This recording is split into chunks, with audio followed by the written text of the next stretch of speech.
Kembali ke tepuk tangan tuh semua. Selamat malam untuk Denada dan Mas Jerry ini. Apa nih kesibukan kalian masing-masing sekarang nih, monggo? Kalau saya barusan aja meluncurkan pameran dan buku terbaru yang judulnya On White. Wow. On White. Kembali ke kalau Denada sendiri sibuk apa? Jadi gini Mas Tuyul, saya selama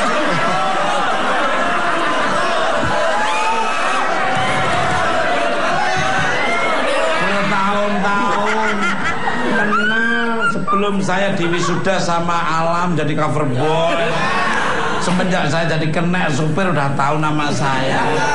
Kok Tuyul? Saya bukan Tuyul. apa? Saya ini bukan Tuyul.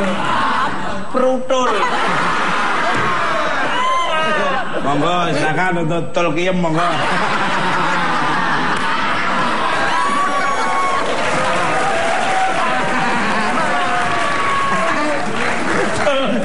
Tuyul nama Tolkien bertemu. Cie nak jai dah.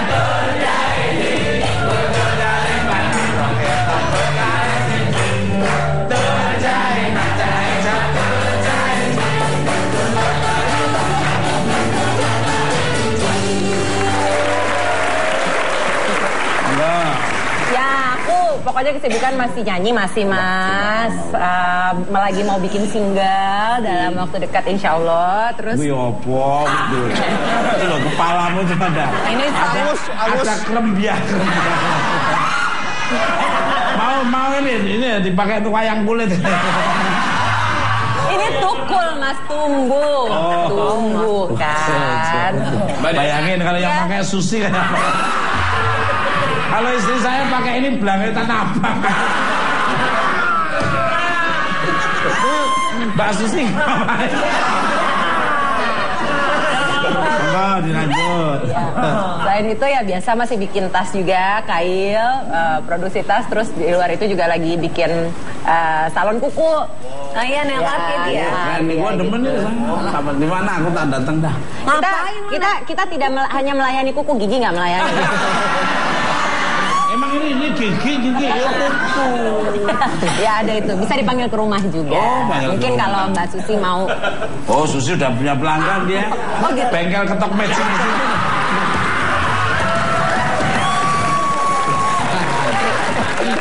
Ya. Itu Mas, boleh bertanya nggak? Kalau kamu sih nggak boleh. Serius. Bagian tadi Mbak Dena tidak melayani apa gigi? Iya. Itu bukan gigi. Apa dong? Pagar kelurahan.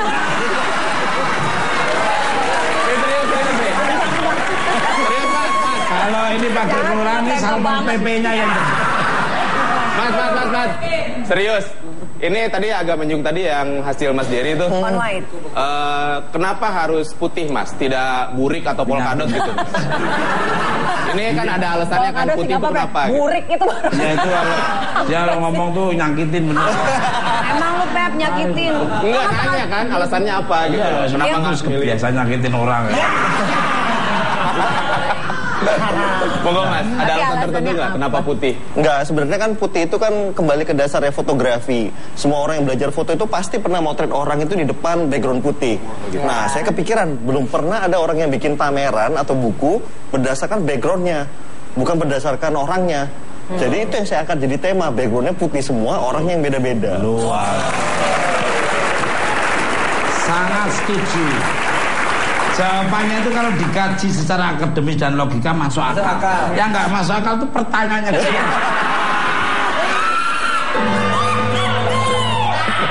Pemirsa, berdasarkan tema pada malam ini, kalau kalian sendiri lebih memilih kerja atau anak nih, monggo dari Mas Jerry dan Mbak Dina. Kerja atau anak? Jangan dijawab dulu. Ini pariwaranya itu udah nongol-nongol. Udah enggak kan dari tadi. Gak sabar seperti ya. apa care and set-nya? Jangan ngomong tetap bukan Mbak.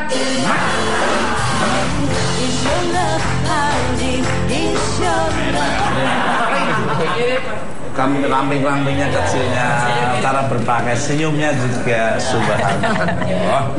Wes sopo iki?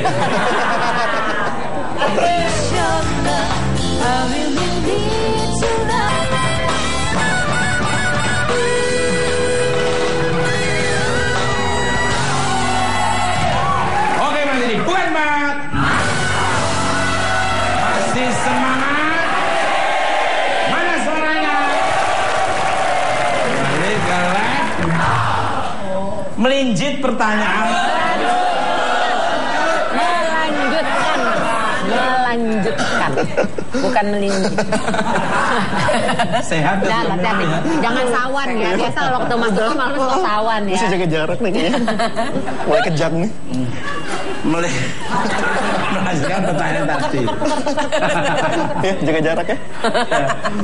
Kenapa teologinya model? Gitu tau Mas. Masa nama bagus aja. Jadi kalau Dinada lebih memilih pekerjaan atau anak secara kesibukan, Mbak Dinada kan tahu sendiri kan di kartu namanya itu ya penyanyi, pemusik, cipta lagu dan itu tadi apa? Online itu. Oh yang pas. Yang jual itu udah rias jenazah.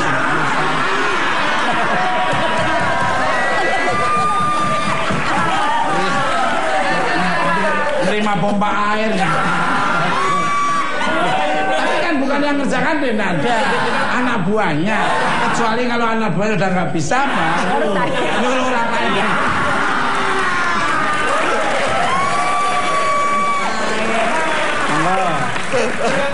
Mbak Dena benar lihat jenazah juga. Nanti katanya buat Mas Tukul ada diskon khusus Mas. Aduh, Kang Cendol. Itu sebetulnya kepala itu adukannya cendol. Aku jelas pilih anak dong, udah pasti. Jadi ya kalau disuruh pilih, kalau ini kan prioritas sudah pastilah dalam hidup tuh udah ya Tuhan pasti udah di atas segala-galanya. Setelah itu keluarga ya itulah suami, anak, ibu, keluarga, baru pekerjaan yang lain-lain. Sangat setuju dengan Mbak Dena. Saya juga punya prinsip seperti itu. Kalau anak istri senang, pasti suami senang. Tapi kalau suami senang, belum tentu anak istri. Iya benar. Makanya kalau ada anak istri udah senang, makanya suami harus senang.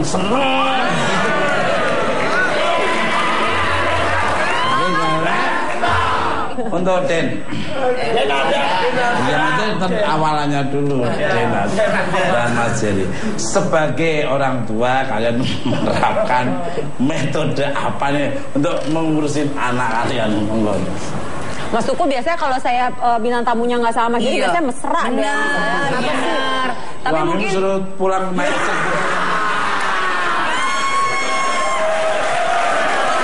sama siapa aja ya saya baik. Gak milih-milih.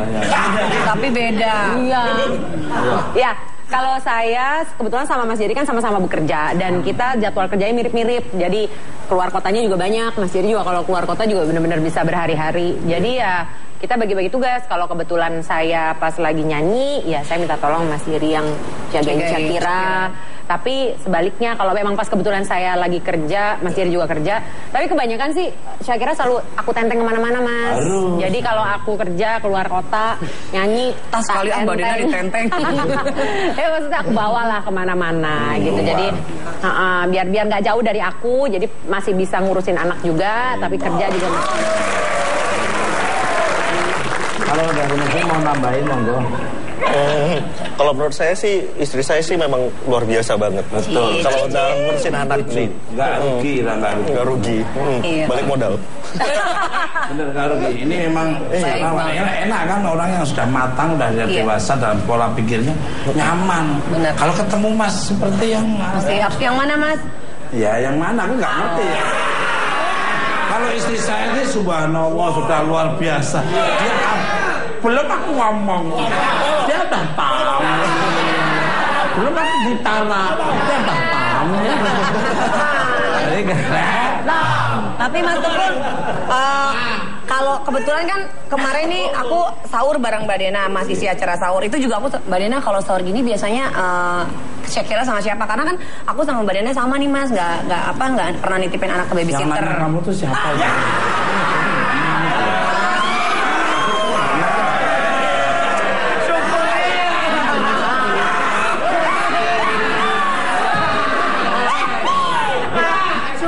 Mas mau cerita.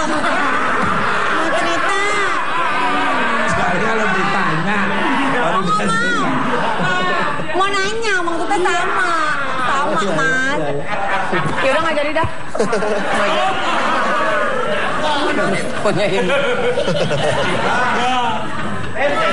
Wajah kepada kebalik.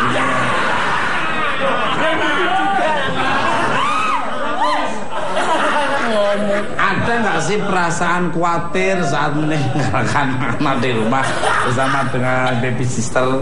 Karena sekarang kan banyak sekali. Karena sekarang sekali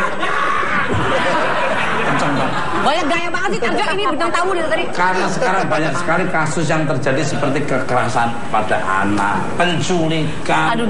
Ini kebetulan udah insaf di penculik-penculiknya.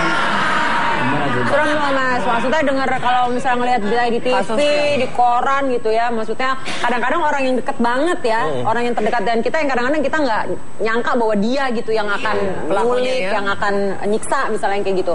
Jadi kalau aku sih pribadi, aku sih yang lebih parnoan. Jadi kalau aku nggak pernah ninggalin Shakira itu tanpa ada supervisi dari keluarga kita ya, entah mamanya Mas Jerry, entah mamaku, entah yang Putri, entah siapapun pokoknya keluarga orang ya keluarga lah gitu. Sangat setuju sekali.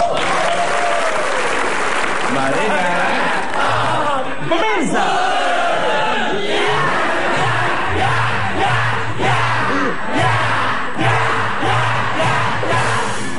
Jalangkung.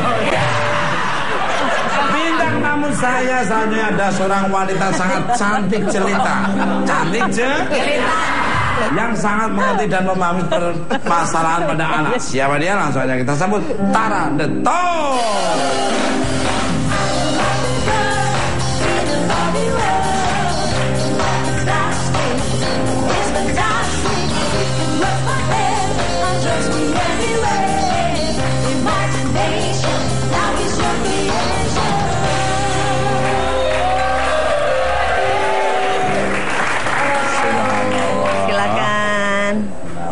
Mirip Maggie Diaz ya. Alah semuanya dibilang. Pukulamu tuh kayak nggak enak kan? Kamu ramping-rampingnya kecilnya, cara berpakaian, senyumnya juga subhanallah. Wes sopo iki? Aduh, sopo kuwi? Mari gale. Itu Mbak Tara Arwana. Good evening, how are you today? You look so pretty woman. Biasa aja kali ngomongnya. Inggrisnya Inggris British. Oh, British. Saya belajar Inggrisnya sama kudanya Kit Middleton deh. Lu ngapain belajar sama kudanya? Sama pangerannya.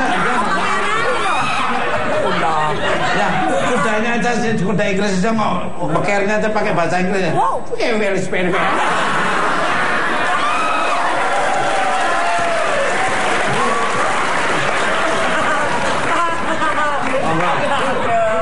Baik, kabar baik. Subhanallah. Mari ya. Langsung saja nih Mbak Tara. Sekarang ini kan kembali marak nih ya. Kisis-kisis penganiayaan. Dengan balita. Ketawanya gak loading lagi bagi. Sebenarnya apa sih latar belakang kasus ini bisa terjadi, monggo? Iya. Sebentar, jangan dijawab dulu. Dijawab dulu. Udah nggak sabar pengen jawab, lu iklan lagi. Pariwaranya ini berdesak-desak. Acara yang bisa menjual itu bukan mata. Dan iklan itu antri. Iklan paling mahal itu bukan mata. 1 menit itu 1,7 triliun. Saya manfaatkan momen yang bagus ini. Care and share seperti apa yang berbatara kepada pemirsa di rumah maupun di studio. Jangan kemana-mana. Semangat.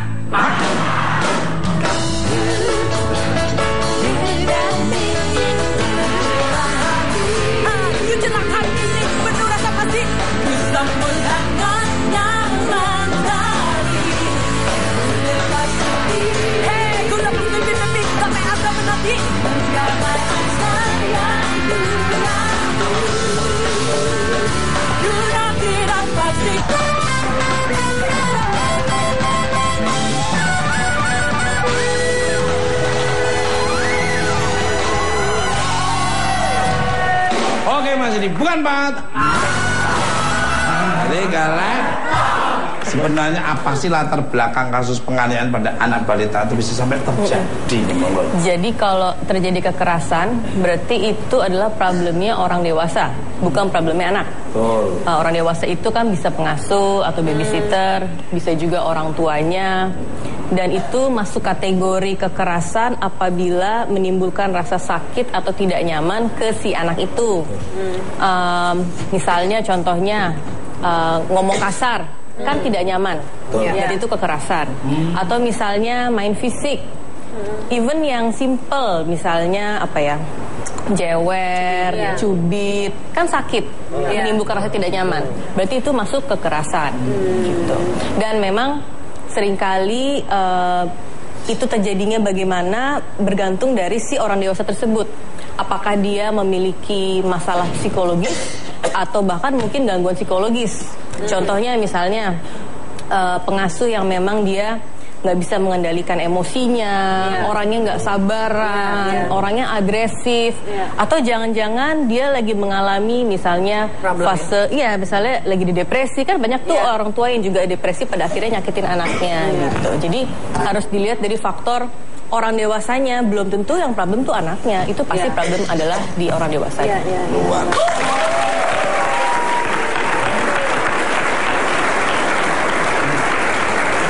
Ini hampir sama terjadi ke waktu kecilnya dia. Kenapa dia? Biasanya kan diasuh sama orang, mama. Ini dibaring sama sapi di kandang.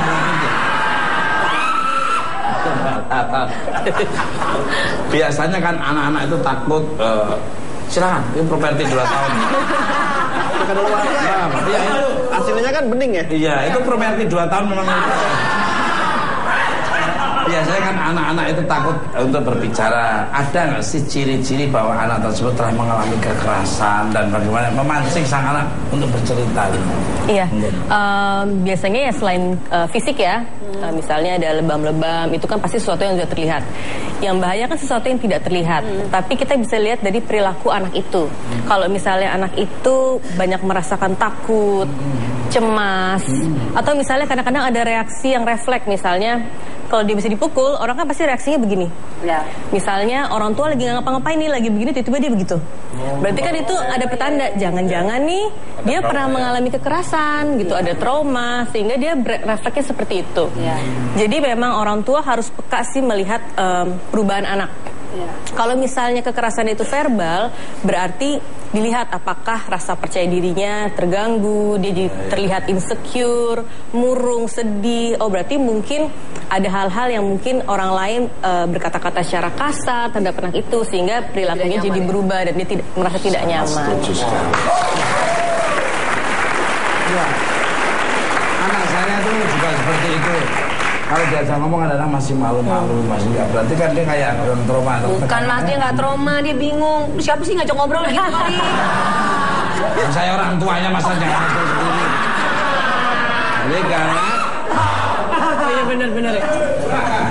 kalau Denada dan Mas Jerry sendiri pernah ngalami nggak ada yang apa yang disampaikan Mbak Tara nih, monggo. Alhamdulillah sih. Waktu itu kan pernah tuh yang itu Jujur aja, yang kamu dengar dari balik jendela. Oh iya betul.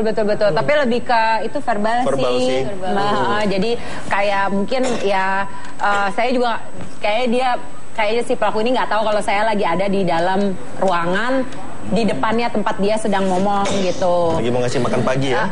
Gitu, dan saya dengar waktu itu nggak sengaja dia kayak ngomongnya kayak yang keras gitu, jadi kayak misalnya gitu dan saya kaget. Diem gitu. Soal dia Dan kita nggak dengar. Dan pada saat itu keadaan saya lagi sembahyang, jadi maksudnya keadaan lagi hening, jadi saya tidak mungkin dengar sesuatu hal yang salah atau halusinasi gitu. Jadi keadaan lagi hening dan waktu itu sempat saya dengar itu. Tapi setelah itu langsung saya kasih tahu juga sama Mas Jerry, nggak lama setelah itu ya udah kita dikeluarin atau masih di situ? Ya udah kita ganti. Kita kelarin. Masukin ke gudang, kunciin. Oh, maksudnya masukin dulu baru dikeluarin.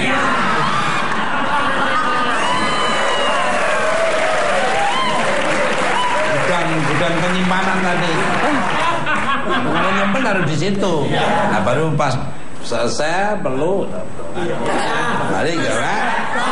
Mas, aku boleh tanya nggak ke Mbak Tara ya? Itu aku pernah baca artikel, jadi anak sendiri itu bisa terkena trauma kalau mendengar kata-kata yang keras atau mungkin orang tuanya berteriak ke anak katanya, Mbak. Itu betul nggak? Karena kan berkata keras menimbulkan rasa tidak nyaman, shock, kaget. Apalagi kalau kata-kata keras itu biasanya ditujuin ke dia. Bayangin nggak ditujuin ke dia aja, anak kaget misalnya. Omen, sini, gitu. Iya, orang tua berantem deh. Pakai omen. Orang kocret, sini. Lu ngapain aja? Udah gua bilangin, Sret, jangan main di comberan lagi. Kocretnya nggak main comberan, orang tuanya yang main. Ajarin. Gimana Mbak Tara? Jadi orang tua berantem aja, itu anak kan takut. Misalnya orang tua teriak, pasti kan terkaget-kaget. Sebenarnya nggak usah ngeliat jauh ke situ deh. Kita aja deh kalau misalnya ada orang berantem di tengah jalan, kita kan takut kan? Gimana kalau ntar saya diserang juga? Apa jangan-jangan gimana gitu kan? Apalagi anak-anak gitu. Sehingga nada keras itu kalau sering terjadi, apalagi ditujuin ke dia, pasti dia akan shock dan akan trauma. Dan mungkin nanti ada orang lain yang ngomong keras, dia berasanya ditujuin ke dia juga. Gitu. Bahaya ya. Setuju. Ini pernah saya alami waktu saya datang pertama kali di Jakarta, namanya orang desa, orang kampung, naik kereta aja, kereta pasir, saya penyambung-nyambung sampai nunggu sampai di Jakarta. Itu tadi orang teriakan malah kena itu kencang-kencang, blam blam blam blam blam blam. Kok lagi itu teriak? Jadi kalau ada orang kenceng itu kayaknya kok kayak kesannya kayak ada orang marah. Grogol. Dan blam blam blam. Dan terbawa Kadung. gedong.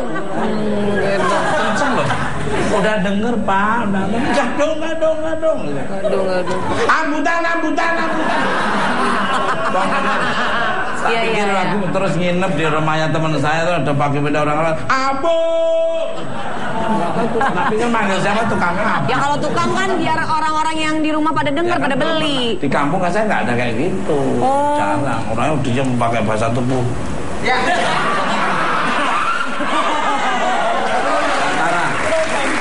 Dari kasus yang pernah Mbak tangani, dampak kekerasan yang paling merisaukan orang tua itu seperti apa?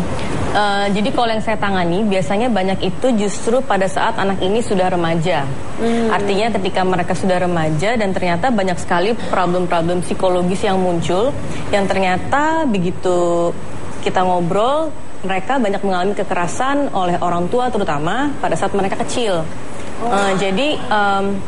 Jadi gini, intinya sih kenapa kekerasan itu dampaknya besar banget. Karena kan anak kecil itu kan punya kebutuhan dasar psikologis, yaitu merasa aman dan nyaman. Dan orang yang bisa memberikan rasa aman dan nyaman itu kan pasti orang yang lebih dewasa, artinya orang tuanya. Dengan cara apa? Dengan cara kasih sayang, dengan cara dipedulikan, pokoknya di care, kasih cinta gitu. Nah kalau orang yang diharapkan bisa memberikan rasa nyaman itu ternyata malah menyakiti, kebayang dong berarti anak ini akan merasa insecure, merasa hidupnya dan dunianya itu sangat tidak aman dan nyaman. Dan pada akhirnya nanti problemnya akan banyak sekali. Dari mulai masalah emosi, misalnya dia jadi depresi, kecemasan, kemudian juga bisa jadi tidak bisa percaya sama orang lain. Karena orang yang harus dipercaya orang tua nggak bisa dipercaya, gitu kan. Nantinya efeknya kemana? Nanti dia akan punya hubungan interpersonal relationship yang akhirnya jadi berantakan dengan orang lain. Kemudian juga problem-problem behavior. Misalnya nanti remaja itu jadi gampang lebih beresiko melakukan kenakalan remaja. Ya misalnya kaitan sayang juga ya. Iya, efeknya panjang sekali dan sangat berbeda-beda. Tapi yang pasti dampaknya udah pasti negatif gitu. Luar sangat setuju. Orang yang harusnya dipercaya malah membuat ketidaknyaman hati dan pikiran dia. Apalagi orang lain. Akhirnya mereka kemerdekaannya terlampas, kesenangan dia terlampas, akhirnya melakukan hal yang tidak inginkan dia. Ada nih Mas, anak tetanggaku. Jadi kamu punya tetangga juga? ada Mas, Jadi anaknya tuh mungkin karena selama ini dia udah capek kali ya dititipin sama pembantu di rumah. Jadi orang tuanya ditanya, Mama, kalau Mama nitipin emas, berlian, surat-surat rumah, Mama percaya nggak kalau dititipin ke pembantu? Terus ibu jawab, Mama nggak akan percaya dong sayang dititipin pembantu. Kalau aku lebih berharga dari emas nggak? Iya dong, kamu lebih berharga. Kenapa aku dititipin sama pembantu? Katanya. Cewek apa cowok itu? Persisnya nggak tahu sih mas, anaknya sih cewek, ibunya tuh sibuk banget, jadi dia memang sehari-hari di rumah sama mbaknya. Pembantunya cewek apa cowok? Pembantunya cewek mas. Itu bahaya sekali. Jadi terus dia kalau curhat sama dirimu? Ya aku bilang, ya udah titipin ke aku aja, titipin ke aku sejam 200.000 lah aku bilang. Tapi kan aku bisa kasih sayang. Penyakit lamanya jadi baby sister masih kebawa-bawa. Bagi-bagi pekerjaan orang lain toh gak. Kamu kan udah menguntungkan diri dari baby sister, udah derajatmu diangkat. Itu pekerjaan dari orang lain balik lagi. Oh ya udah deh, nggak jadi. Balik galah. Pemirsa, kiring lengkap. Kurang lengkap rasanya bila kita tidak mendengar suara merdu dari bintang tamu saya sangat luar biasa. Beri tepuk pramuka yang beri tepuk tangan yang untuk Denada.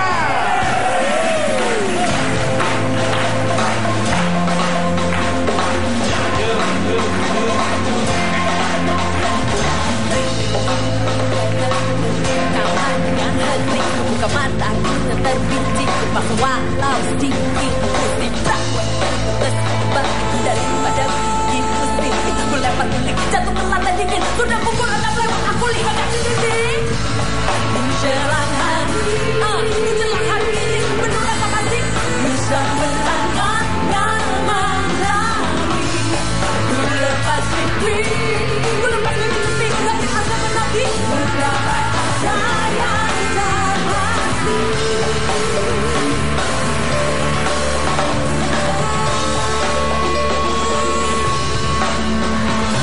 Jendela kamarku yang mentari pagi bertamu mati hijau burung kalana sini ku hirup udara pagi yang sedang bikinku happy tapi yang terjadi semua yang telah terjadi tugas-tugas pentingku hari ini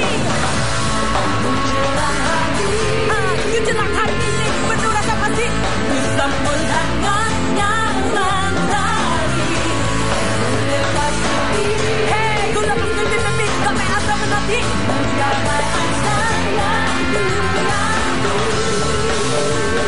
Yuna tidak pasti kurai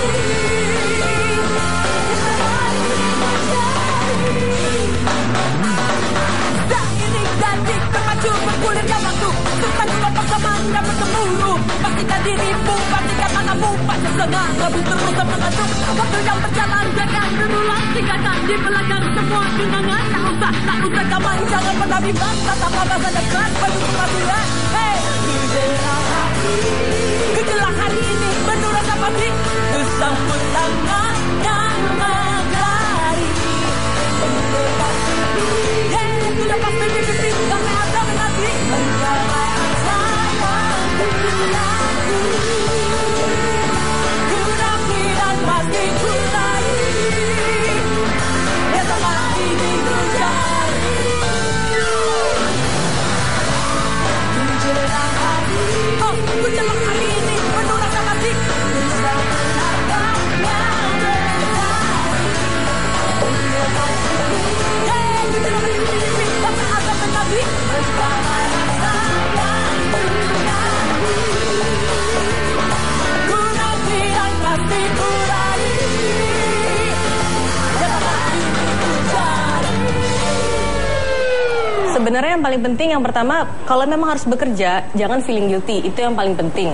Kenapa? Karena pada saat orang tua feeling guilty, nanti dia akan melakukan kompensasi yang berlebihan ke anaknya pada saat ketemu. Itu pertama, efeknya nggak akan baik untuk anak.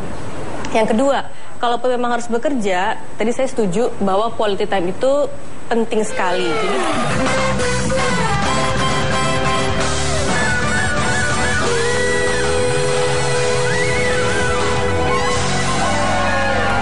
Oke Mas ini, kuat banget. Bila kekerasan pada anak sudah terjadi, ada nggak sih perbedaan peran antara ayah dan ibu untuk menolong anak tersebut, Mbak? Sebenarnya nggak ada sih bedanya, karena tujuannya orang tua itu pasti sama, membuat anak nyaman.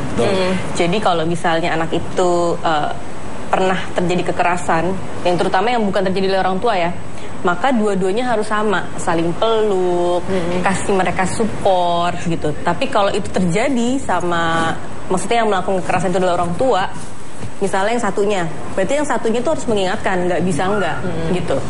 Tapi usahakan tuh tidak menciptakan, misalnya tuh kan memang papa tuh kayak gitu, papa tuh orangnya tuh jahat, papa tuh kasar, karena anak itu akan jadi ada preferensi nanti gitu. Misalnya, oh berarti saya maunya sama ibu aja, nggak mau sama papahnya gitu. Justru pasangan itu harus saling mengingatkan supaya sama-sama disukai oleh anak gitu. Jadi bukannya anak itu nanti yang memilih, karena tujuannya kan sebenarnya sama. Meskipun misalnya ibu itu mungkin lebih emosional, lebih sensitif, lebih bisa memahami anak, tapi itu juga harus dilakukan oleh ayahnya juga sebenarnya. Mungkin dengan cara yang berbeda gitu. Misalnya ngajak main bapaknya gitu kan, ibunya kan lebih dengerin dia cerita, tapi sebisa mungkin rasa aman dan nyaman itu harus diperoleh dari dua-duanya gitu. Kalau seumpama ada yang seperti ini nih, Mbak, ada yang seperti ini nih, kalau kamu minta itu minta aja sama ayahmu, kan anaknya bantah, ayah kan udah ngasih uang ke mama, masa saya harus minta ke ayah lagi gitu. Itu dari panggilannya.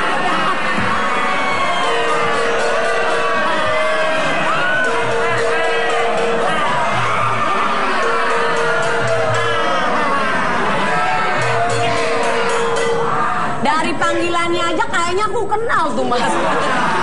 Kayaknya aku tahu. Mas, kalau yang minta barang-barang mahal terus minta saya. Ya nggak apa-apa, Mama, duitnya ayah kan udah dikasih ke Mama. Sama anak bantah gitu. Mungkin Mas, istri Mas Tukul tahu. Oh, istri saya nih kan. Bukan ngomongnya ada contoh. Ada contoh. Saya ini baik-baik aja. Nah, gimana tuh, Mbak? Sebenarnya malah yang paling sering terjadi nanti jadi lempar-lemparan. Tanya aja sama mama, ntar begitu sampai ke mamanya tanya aja sama papa, ntar balik lagi. Kalau saya nggak lempar-lemparan. Jadi ya udah, yuk sini, ya udah ambil, ya.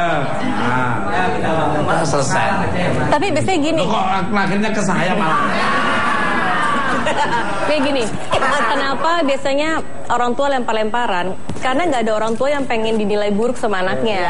Kalau misalnya dia nggak ngasih kan, nanti kesannya aku mama yang nggak baik, biar papanya aja deh yang ngomong. Andel-andelan gitu kan. juga berarti. Iya gitu. Jadi sebenarnya mungkin ada rasa feeling guilty dari orang tua itu sehingga saling melempar.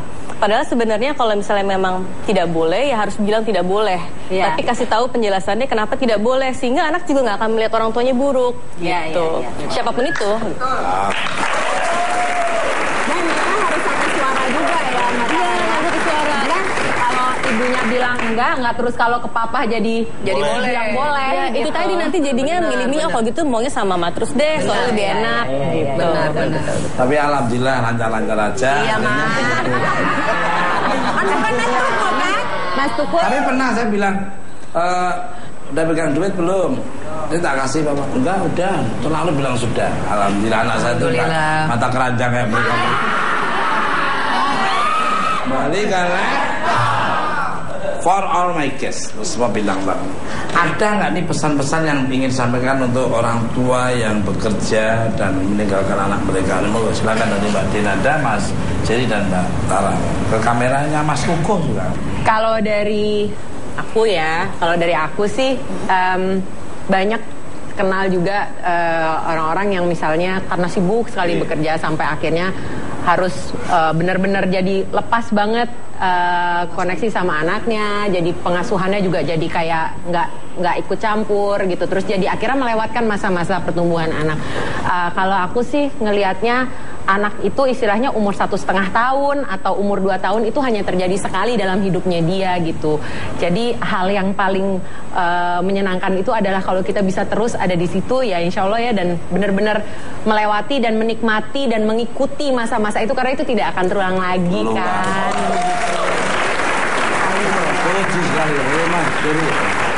Kalau buat aku sih, terutama untuk para bapak yang bekerja yang waktunya banyak banget dihabiskan di luar rumah. Kenapa ngerasa? Iya Mas. Ya, bapak loh, bukan kakek. Bapak nanti kan akan jadi kakek. Nah, ya jadinya yang patut diutamakan itu adalah kualitas dari pertemuannya. Jadi walaupun waktunya nggak terlalu banyak, tapi betul-betul atensinya penuh dan betul-betul 100% untuk anaknya. Saya ini sudah punya kepikiran ke sana itu sudah. Tapi nanti gimana? Apa, Mas? Ujung tombaknya siapa? Kalau aku nanti fokus ke anak, yang kerja siapa? Yang dari bayar sekolah siapa? Untuk bayar listrik nanti siapa? Untuk bayar buku, untuk daftar sekolah dan untuk daftar biaya.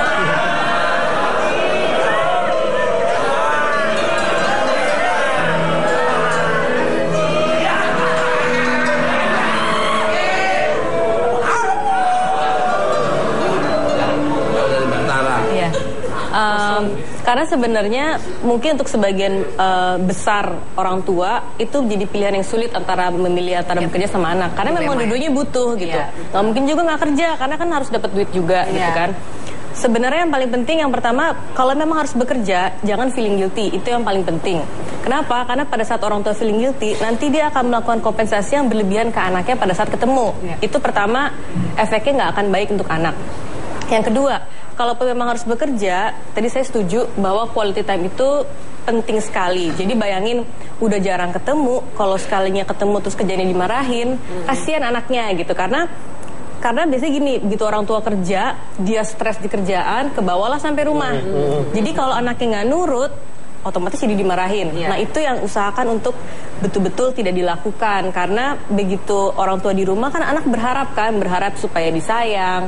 Kalau ternyata malah dikritik, malah dimarahin, ya anak semakin akan attachmentnya malah jauh. Dan kedepannya untuk tumbuh kembangnya juga sangat tidak baik. Gitu.